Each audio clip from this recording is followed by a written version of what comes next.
各位同學大家好，呢節呢，我哋會簡介下呢乜嘢係 preparation of salts 啦，同埋有啲咩方法，有啲咩特別嘅要求嘅。咁 preparation of salts 呢，就如果聽個名，大家都應該知㗎啦。我哋要預備一隻嘅 salts 啦，而任何一個預備嘅模式咧，或者方法咧，首先我哋都要揾到一個嘅 chemical reaction，或者咧係一個 method。而呢個 method 咧係會視乎嗰隻 salts 咧究竟係 insoluble 啊，定係 soluble 嘅。咁呢個咧就係其中第一個嘅重點。咁譬如舉個例啦，如果係 insoluble 嘅話咧，咁我哋最簡單咧，一般就係會用一個嘅 precipitation 啦，即係話咧將兩隻嘅 solution 咧，我哋 mix 埋就會產生嗰隻嘅 salts。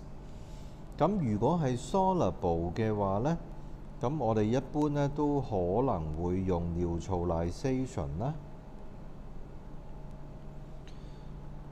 咁換句話講咧，可能係需要應用 titration 嘅方式，又或者咧有可能會係用一隻嘅 insoluble 嘅 compound，就同 acid react 就產生呢一個嘅 soluble salts。咁呢個咧就係其中一個重要嘅方法啦。咁除咗方法之外呢，咁我哋要寫到 equation 啦。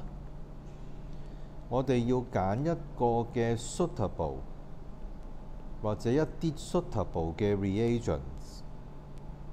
而呢啲 reagent 啫，我哋究竟邊一隻係 excess 呢？ excess 緊唔緊要呢？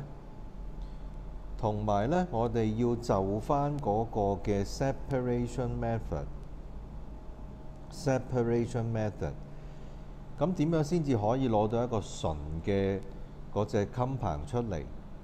咁呢啲 separation method 咧，一般我哋都要考慮下咧，以前初中我哋學過嘅嘢啦，譬如 filtration 啊，會唔會用 evaporation 呢？定係用 crystallization？